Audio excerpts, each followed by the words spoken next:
നമസ്കാരം, ഏവർക്കും അക്ഷയ കേരളത്തിലേക്ക് സ്വാഗതം. ഇന്നത്തെ വീഡിയോ കേരളത്തിലെ ലക്ഷക്കണക്കിന് കുടുംബങ്ങൾക്ക് ഏറെ പ്രയോജനപ്പെടുന്ന ഒരു പ്രധാന സർക്കാർ ആരോഗ്യ പദ്ധതിയെക്കുറിച്ചാണ്. പലർക്കും ഈ പദ്ധതിയുടെ പേരറിയാം, പക്ഷേ പദ്ധതിയുടെ യാഥാർത്ഥ്യ ആനുകൂല്യങ്ങൾ എന്തൊക്കെയാണ്, ആരെല്ലാം ഇതിന് അർഹരാണ്, എങ്ങനെ ചികിത്സ ലഭിക്കും, ഏത് ആശുപത്രികളിൽ സൗജന്യ ചികിത്സ ലഭിക്കും, കുടുംബത്തിലെ എത്ര പേർക്ക് ഈ ആനുകൂല്യം ഉപയോഗിക്കാം, 5 ലക്ഷം രൂപയുടെ ചികിത്സാ പരിരക്ഷ എങ്ങനെ പ്രവർത്തിക്കുന്നു തുടങ്ങിയ കാര്യങ്ങൾ ഇന്നും പലർക്കും വ്യക്തമായിട്ടില്ല. അതിനാൽ ഇന്നത്തെ വീഡിയോ അവസാനം വരെ കാണുക. കാരണം ഈ വീഡിയോയിൽ പറയുന്ന വിവരങ്ങൾ ഭാവിയിൽ നിങ്ങൾക്കോ നിങ്ങളുടെ കുടുംബാംഗങ്ങൾക്കോ വളരെ ഉപകാരപ്പെടാൻ സാധ്യതയുണ്ട്. ഈ പദ്ധതിയുടെ ഏറ്റവും വലിയ പ്രത്യേകത അർഹരായ ഒരു കുടുംബത്തിന് ഒരു വർഷത്തിൽ പരമാവധി 5 ലക്ഷം രൂപ വരെ ആശുപത്രിയിൽ ചികിത്സയ്ക്കുള്ള സാമ്പത്തിക പരിരക്ഷ ലഭിക്കുമെന്നതാണ്. ഇത് കയ്യിൽ പണം നൽകുന്ന പദ്ധതിയല്ല, പകരം പദ്ധതിയിൽ ഉൾപ്പെട്ടിരിക്കുന്ന ആശുപത്രികളിൽ ചികിത്സ സ്വീകരിക്കുമ്പോൾ അർഹത പരിശോധിച്ച ശേഷം പദ്ധതിയുടെ നിബന്ധനകൾ പ്രകാരം ചികിത്സാ ചിലവുകൾ സർക്കാർ വഹിക്കുന്ന രീതിയിലാണ് ഈ പദ്ധതി പ്രവർത്തിക്കുന്നത്. അതിനാൽ പലർക്കും ലക്ഷങ്ങൾ ചിലവാകുന്ന ചികിത്സകൾ വ്യക്തിപരമായി പണം കണ്ടെത്താതെ തന്നെ ലഭിക്കാൻ ഈ പദ്ധതി സഹായകരമാകുന്നു. കേരളത്തിലെ ഏറ്റവും താഴെ ഉള്ള സാമ്പത്തിക വിഭാഗത്തിൽപ്പെടുന്ന 42 ലക്ഷത്തിലധികം കുടുംബങ്ങൾക്കും ഏകദേശം 64 ലക്ഷത്തോളം ഗുണഭോക്താക്കൾക്കും ഈ പദ്ധതിയുടെ പ്രയോജനം ലഭിക്കുന്ന തരത്തിലാണ് ഈ പദ്ധതി രൂപവൽക്കരണം ചെയ്തിരിക്കുന്നത്. അതായത് സംസ്ഥാനത്തെ ഏറ്റവും സാമ്പത്തികമായി പിന്നോക്കം നിൽക്കുന്ന കുടുംബങ്ങൾക്ക് ആരോഗ്യ സംരക്ഷണം ഉറപ്പാക്കുക എന്നതാണ് പ്രധാന ലക്ഷ്യം. കേരളത്തിൽ മുൻപ് പല ആരോഗ്യ പദ്ധതികളും വ്യത്യസ്ത വകുപ്പുകൾ വഴിയാണ് നടപ്പിലാക്കിയിരുന്നത്. ഉദാഹരണത്തിന് RSBY, അതുപോലെ തന്നെ CHIS, Karunya benevolent fund, Ayushman Bharat, PMJY. ഇവയെല്ലാം പിന്നീട് കൂടുതൽ കാര്യക്ഷമമായി നടപ്പിലാക്കുന്നതായി സംയോജിപ്പിച്ച, അതായത് RSBY, CHIS, SCHIS, Karunya benevolent fund, Ayushman Bharat, PMJAY ഇവയെല്ലാം ചേർത്ത് ഒരു സംയോജിപ്പിച്ചാണ് കാരുണ്യ ആരോഗ്യ പദ്ധതി എന്ന ഏക സംവിധാനത്തിലേക്ക് കൊണ്ടുവന്നത്. ഇതിലൂടെ ഗുണഭോക്താക്കൾക്ക് കൂടുതൽ ലളിതമായ രീതിയിൽ ചികിത്സ ലഭ്യമാക്കുകയാണ് ലക്ഷ്യം. പലർക്കും ഇപ്പോഴും ഒരു സംശയമുണ്ട്, KASP വേറെ പദ്ധതിയാണോ, ആയുഷ്മാൻ ഭാരത് വേറെ പദ്ധതിയാണോ എന്നുള്ളത്. യഥാർത്ഥത്തിൽ കേരളത്തിൽ ആയുഷ്മാൻ ഭാരത് പ്രധാനമന്ത്രി ജൻ ആരോഗ്യ യോജന സംസ്ഥാന തലത്തിൽ നടപ്പിലാക്കുന്നത് KASP എന്ന പേരിലാണ്. പേര് മാത്രം മാറ്റമാണ്, അത്രേ ഉള്ളൂ. പക്ഷെ മറ്റ് സംസ്ഥാനങ്ങളിലെല്ലാം ആയുഷ്മാൻ ഭാരത് പ്രധാനമന്ത്രി ജൻ ആരോഗ്യ യോജന എന്ന് തന്നെയാണ്. അതായത് കേന്ദ്ര സർക്കാരിന്റെയും സംസ്ഥാന സർക്കാരിന്റെയും ആരോഗ്യ പരിരക്ഷാ സംവിധാനങ്ങൾ സംയോജിപ്പിച്ച് കേരളത്തിൽ ഈ പദ്ധതി നടപ്പിലാക്കുന്നത്. കേന്ദ്ര സർക്കാരും സംസ്ഥാന സർക്കാരും ചേർന്നാണ് ഈ ഒരു പദ്ധതി രൂപീകരിച്ചിരിക്കുന്നത്, അതായത് കേരളത്തിൽ.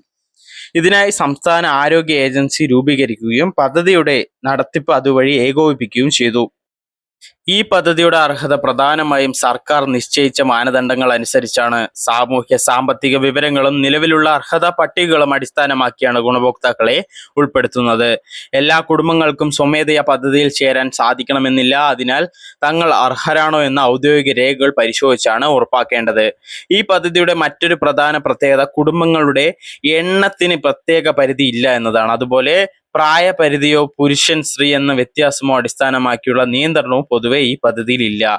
കുടുംബത്തിലെ ഒരാൾക്ക് മാത്രം രോഗം വന്നാലും ഒരേ വർഷത്തിൽ ആവശ്യമായ സാഹചര്യത്തിൽ കുടുംബത്തിലെ മറ്റംഗങ്ങൾക്കും പദ്ധതിയുടെ നിബന്ധനകൾ പ്രകാരം ചികിത്സാ സഹായം ലഭിക്കാം. എന്നാൽ ആകെ വാർഷിക പരിധി 5 ലക്ഷം രൂപയായിരിക്കും. ഇവിടെ പലർക്കും തെറ്റിദ്ധാരണയുണ്ട്, ഈ പദ്ധതി സർക്കാർ ആശുപത്രികളിൽ മാത്രം ലഭിക്കുന്നതാണെന്ന്. പക്ഷേ പദ്ധതിയിൽ എംപാനൽ ചെയ്ത സർക്കാർ ആശുപത്രികളിലും സ്വകാര്യ ആശുപത്രികളിലും ചികിത്സ ലഭിക്കും. അതിനാൽ ആദ്യം ആ ആശുപത്രി KASP പദ്ധതിയിൽ ഉൾപ്പെട്ടിട്ടുണ്ടോ എന്ന് ഉറപ്പാക്കണം. ഈ പദ്ധതിയുടെ ഏറ്റവും വലിയ ഗുണങ്ങളിൽ ഒന്നാണ് ക്യാഷ്ലെസ് ചികിത്സ. അതായത് അർഹത ഉറപ്പാക്കിയ ശേഷം പദ്ധതിയിൽ ഉൾപ്പെട്ട ചികിത്സാ പാക്കേജുകൾക്കായി രോഗിക്ക് നേരിട്ട് ആശുപത്രിയിൽ വലിയ തുക അടയ്ക്കേണ്ട സാഹചര്യം പലപ്പോഴും ഒഴിവാക്കാനും പദ്ധതിയുടെ വ്യവസ്ഥകൾക്ക് വിധേയമായി സർക്കാർ ചികിത്സ ചെലവ് വഹിക്കുന്ന സംവിധാനവുമാണ് ഇത്. പലർക്കും തോന്നുന്നത് ശസ്ത്രക്രിയ മാത്രം സൗജന്യമാണെന്നാണ്. പക്ഷേ പദ്ധതിയിൽ ഉൾപ്പെട്ടിരിക്കുന്ന ചികിത്സാ പാക്കേജുകൾ അനുസരിച്ച് മരുന്നുകൾ, പരിശോധനകൾ, ഡോക്ടർ ഫീസ്, മുറി വാടക, ഓപ്പറേഷൻ തിയേറ്റർ ചാർജുകൾ, അതുപോലെ ICU ചിലവുകൾ, ആവശ്യമായ ഇംപ്ലാന്റുകൾ, ഭക്ഷണം തുടങ്ങിയ നിരവധി ആശുപത്രി സംബന്ധമായ ചിലവുകളും ഇതിൽ ഉൾപ്പെടും. കൂടാതെ ആശുപത്രികളിൽ പ്രവേശിക്കുന്നതിന് മുൻപുള്ള ചില ദിവസങ്ങളിലെ ചികിത്സാ ചെലവും ഡിസ്ചാർജിന് ശേഷമുള്ള നിർദ്ദിഷ്ട ദിവസങ്ങളിലെ ഫോളോ അപ്പ് ചികിത്സാ ചെലവുകളും ബന്ധപ്പെട്ട പാക്കേജുകളുടെ വ്യവസ്ഥകൾ അനുസരിച്ച് ഉൾപ്പെടാൻ സാധ്യതയുണ്ട്. ഇനി ഈ പദ്ധതിയുടെ ഏറ്റവും പ്രധാനപ്പെട്ട ആനുകൂല്യങ്ങൾ എന്തൊക്കെയാണെന്നും കാരുണ്യ ബെനവലന്റ് ഫണ്ട് അഥവാ KBF എങ്ങനെയാണ് പ്രവർത്തിക്കുന്നതെന്നും അപേക്ഷ എങ്ങനെ നൽകാമെന്നും ഏതൊക്കെ പ്രധാന ചികിത്സകൾ ഈ പദ്ധതിയിലൂടെ ലഭിക്കാമെന്നും വിശദമായി നമ്മൾക്ക് നോക്കാം. ഈ പദ്ധതിയുടെ ഏറ്റവും വലിയ പ്രത്യേകത ആശുപത്രിയിൽ പ്രവേശിക്കപ്പെടുന്ന അർഹരായ രോഗികൾക്ക് ചികിത്സാ ചെലവ് കുറയ്ക്കുക എന്നതാണ്. ഒരു കുടുംബത്തിന് പ്രതിവർഷം 5 ലക്ഷം രൂപ വരെ ചികിത്സാ പരിരക്ഷ ലഭിക്കുന്നതിനാൽ ഹൃദയ ശസ്ത്രക്രിയ, വൃക്ക ചികിത്സ, ക്യാൻസർ ചികിത്സ, അതുപോലെ ന്യൂറോ ചികിത്സ, അപകട ചികിത്സ തുടങ്ങി നിരവധി ഗുരുതര രോഗങ്ങൾക്ക് വലിയ സാമ്പത്തിക ആശ്വാസമാണ് ഈ പദ്ധതി. ഇതിലൂടെ സാധാരണ കുടുംബങ്ങൾ കടം വാങ്ങി ചികിത്സ നടത്തേണ്ട സാഹചര്യം പലപ്പോഴും ഒഴിവാക്കാൻ കഴിയും. അതുപോലെ തന്നെ ആശുപത്രിയിൽ പ്രവേശിക്കുന്നതിന് മുൻപുള്ള ചിലവും ലഭിക്കുമോ എന്നുള്ള ചോദ്യമുണ്ട്. അതേ പദ്ധതിയിൽ വ്യവസ്ഥകൾ പ്രകാരം ആശുപത്രിയിൽ പ്രവേശിക്കുന്നതിന് മുൻപുള്ള 3 ദിവസത്തെ പരിശോധനയും അനുബന്ധ ചികിത്സാ ചെലവുകളും ഉൾപ്പെടാം. അതുപോലെ ആശുപത്രിയിൽ നിന്ന് ഡിസ്ചാർജ് ചെയ്ത ശേഷം 15 ദിവസത്തെ ആവശ്യമായ ഫോളോ അപ്പ് ചികിത്സയും മരുന്നുകളും ബന്ധപ്പെട്ട ചികിത്സാ പാക്കേജിന്റെ നിബന്ധനകൾക്ക് വിധേയമാകും. ഇത് രോഗിക്ക് സാമ്പത്തിക ഭാരം കുറയ്ക്കാൻ സഹായിക്കുന്ന ഒരു പ്രധാന സൗകര്യമാണ്. ചികിത്സയിൽ ഉൾപ്പെടുന്ന പ്രധാന ചിലവുകൾ നോക്കാം. പലർക്കും ശസ്ത്രക്രിയയുടെ ചിലവ് മാത്രമാണ് വഹിക്കുന്നുള്ള കാര്യമുണ്ട്. അതിന് വ്യക്തമായി ഞാൻ ഇതിന്റെ കാര്യം പറഞ്ഞുതരാം. ഡോക്ടർമാരുടെ സേവന ചെലവ് വരുന്നുണ്ട്, മെഡിക്കൽ പരിശോധനകൾ വരുന്നുണ്ട്, ലാബ് പരിശോധനകൾ വരുന്നുണ്ട്, എക്സ്റേ, സ്കാൻ തുടങ്ങിയ പരിശോധനകൾ, മരുന്നുകൾ, ആശുപത്രി മുറി വാടക, ICU ചിലവ്, ഓപ്പറേഷൻ തിയേറ്റർ ചാർജുകൾ, ആവശ്യമായ ഇംപ്ലാന്റുകൾ, അതുപോലെ ആശുപത്രി ഭക്ഷണം, ചികിത്സയുമായി ബന്ധപ്പെട്ട മറ്റ് അനുബന്ധ ചെലവുകൾ. എന്നാൽ എല്ലാ ചെലവുകളും ഉൾപ്പെടുമെന്നത് ഓരോ ചികിത്സാ പാക്കേജിന്റെയും വ്യവസ്ഥകൾ അനുസരിച്ചായിരിക്കും. അത് പ്രത്യേകം ശ്രദ്ധിക്കണം. KSPPMJY പ്രധാന നേട്ടം പദ്ധതിയിൽ എംപാനൽ ചെയ്ത ആശുപത്രികളിൽ ഇന്ത്യയിലെ വിവിധ സംസ്ഥാനങ്ങളിലും ക്യാഷ്ലെസ് ചികിത്സ ലഭിക്കാനുള്ള സൗകര്യമുണ്ട്. അതായത് കേരളത്തിന് പുറത്തേക്ക് ചികിത്സയ്ക്കായി പോകേണ്ട സാഹചര്യം ഉണ്ടായാലും ബന്ധപ്പെട്ട ആശുപത്രി പദ്ധതിയിൽ ഉൾപ്പെട്ടിട്ടുണ്ടെങ്കിൽ പദ്ധതിയുടെ വ്യവസ്ഥകൾ പ്രകാരം ചികിത്സ ലഭിക്കാം. അതായത് വേറെ ചോദ്യമുണ്ട്, കുടുംബാംഗങ്ങളുടെ എണ്ണത്തിന് പരിധി ഉണ്ടോ എന്നുള്ളത്. മുൻപ് പറഞ്ഞ പോലെ തന്നെ ഈ പദ്ധതിയിൽ കുടുംബാംഗങ്ങളുടെ എണ്ണത്തിന് പ്രത്യേക പരിധിയില്ല. കുടുംബത്തിലെ ഒരു വ്യക്തിക്കോ ഒന്നിലധികം വ്യക്തികൾക്കോ ആവശ്യമായ ചികിത്സ ലഭിക്കാം. എന്നാൽ ഒരു വർഷത്തെ ആകെ പരിരക്ഷ ചിലവ് 5 ലക്ഷം രൂപയാണ്. അതായത് ഇപ്പൊ വീട്ടിൽ ഒരാൾക്ക് 2 ലക്ഷം രൂപയുടെ ചിലവ് പൂർത്തിയായെന്ന് വെച്ചാൽ ബാലൻസ് ആ ഒരു വർഷത്തിൽ 3 ലക്ഷം മാത്രമേ ഉണ്ടാവുള്ളൂ എന്നുള്ള കാര്യമാണ്. ഇപ്പോൾ പലരും കേൾക്കുന്ന മറ്റൊരു പേരാണ് കാരുണ്യ ബെനവലന്റ് ഫണ്ട് അഥവാ KBF. ഇത് കേരള സർക്കാർ സാമ്പത്തികമായി പിന്നോക്കം നിൽക്കുന്ന ഗുരുതര രോഗികളായ കുടുംബങ്ങളെ സഹായിക്കാൻ ആരംഭിച്ച പ്രത്യേക പദ്ധതിയായിരുന്നു. 2011-12 സാമ്പത്തിക വർഷത്തിൽ സംസ്ഥാന ഭാഗ്യക്കുറി വകുപ്പിന് കീഴിലാണ് ഈ പദ്ധതി ആരംഭിച്ചത്. അതായത് കാരുണ്യ പ്ലസ് തുടങ്ങിയ ഭാഗ്യക്കുറികളിൽ നിന്നുള്ള വരുമാനത്തിന്റെ ഒരു ഭാഗം ഈ പദ്ധതിക്കായി ഉപയോഗിച്ചിരുന്നു. മുൻപ് എത്ര സഹായമായിരുന്നു ലഭിച്ചിരുന്നു എന്നും ചോദിച്ചാൽ, പഴയ സംവിധാനത്തിൽ ക്യാൻസർ രോഗികൾക്ക് 2 ലക്ഷം രൂപ, അതുപോലെ ഹൃദയ രോഗ ചികിത്സയ്ക്ക് 2 ലക്ഷം രൂപ വരെ, വൃക്ക രോഗങ്ങൾക്ക് 3 ലക്ഷം രൂപ വരെ ഇങ്ങനെ സാമ്പത്തിക സഹായം മുൻപ് ലഭിച്ചിരുന്നത്. ഇത് നിരവധി കുടുംബങ്ങൾക്ക് വലിയ ആശ്വാസമായിരുന്നു അന്ന്.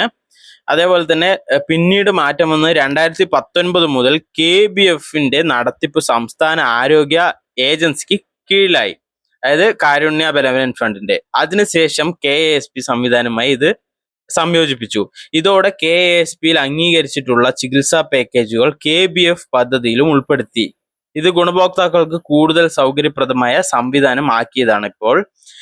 ഇപ്പോൾ അപേക്ഷ നൽകുന്ന രീതി വളരെ ലളിതമാക്കിയിട്ടുണ്ട്. അതായത് അർഹതയുള്ള രോഗികൾക്ക് KASPയിൽ എംപാനൽ ചെയ്ത ആശുപത്രികളിൽ ഹെൽപ്പ് ഡെസ്കിലോ, അതായത് ഹോസ്പിറ്റലിൽ പോയി കഴിഞ്ഞാൽ അതിന്റെ സൈഡായിട്ട് തന്നെ KASP എംപാനൽ ചെയ്ത ആശുപത്രി ഹെൽപ്പ് ഡെസ്ക് ഉണ്ടാവും.